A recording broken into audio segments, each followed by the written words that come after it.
تجارت شبکه‌ای چگونه تجارت است و شرکت‌های شبکه‌ای چگونه شرکت‌ها هستند. امروز در یک چند دقیقه من با شما معلوماتی پورا می‌دم. نام یوسف جان دختر نظر و امروز ما با شما این موضوع رو پورا می‌فهمیم در یک چند دقیقه. خب می‌بینیم که کمپانی هست، یعنی که اون شرکت کمپانی یا که یک نمود بیزنس و او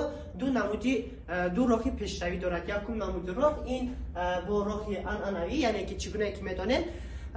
وقتی که محصولات میبراید و او به هر گونه گویم که اول از چند دست بعد به دست خریدار میآید، یعنی که میباید گفتی روزا کروپنی اپت، سریدنی اپت، ملکی اپت و مغازه و بعدا به دست خریدار آمده میرسد و هر یک گویم که پسرینیک با بالای همین محصولات نرخ خودش رو میماند. من مثلا یگان نمودی گویم که تلفن ها یا که نمودی یگان نمودی پرفیومری کسمتیک یا یگان نمودی لباس گویم که همین کمپانی اگر که استحصال کند هر یک محصولات با هر یک همین آدمان درآمد، یعنی که نرخ خودشون هر یک همین گویم که پسرینیک میماند و بعدا با دست ما، یعنی که با دست خریدار آمده میرسد و گویم که تصور کنید همین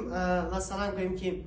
یگان نمودی پرفیوم در همین کمپانی مثلا 50 سوم اگر که برآمده باشد با نرخ خودش تا دست ما میاد ممکن که 150 سوم یا که 250 سوم شود و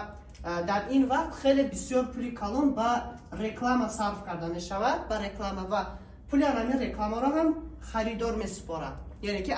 در بالای محصول همین پولی رکلام مانده می شود و پولی رکلام همین خریدار می سپارد وقتی که همین محصولات را خرید می کند و این راه را همه می داند. این راه عادی که ما می رویم از مغازه چیزی لازممون رو میخریم و همه پول رو عیناً ما میسپاریم. خاص دیگر نمودی راه تجارت شبکه‌ای نام دارد، یعنی که راه شبکه‌ای وقتی که شرکت میخواد با راه شبکه‌ای پیشروی کند، شرکت با رکلام پول صرف نمیکند، با هر گونه پسرینیگا پول صرف نمیکند، یعنی که هست محصولاتی که شرکت استحصال میکند و همین محصولات هست نماینده شرکت، یعنی که دیستریبیوتور نماینده شرکت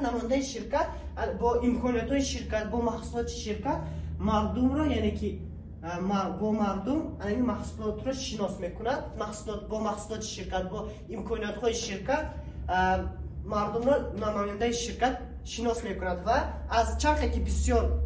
تور عبارت میشود، یعنی که چرخی که بسیار مردم محصولات همین شرکت را یا که نباشد اسلوگه های همین شرکت را استفاده میبرند، نماینده شرکت از همین یگان نمودی فایز میگیرد. مثلا در شرکت ما از 3 تا 23 فایز برای نماینده های شرکت داده میشود و اگر که نماینده شرکت هنگامی که کار کرده ایستاده است یا بعد خواهشمندایی که با مثل او بیزنس ساختن باشه همین شرکت، او نماینده شرکت با دیگر را یاد میدهد چگونه کار کردن لازم است و از تورابرات آنها، یعنی که از تورابرات آنها با او شرکت درآمد میدهد. برای همین و نماینده شرکت خیلی یعنی که خیلی فایده آور است وقتی که در کمند او دیگر نفران و درآمدهای کلان میبرند.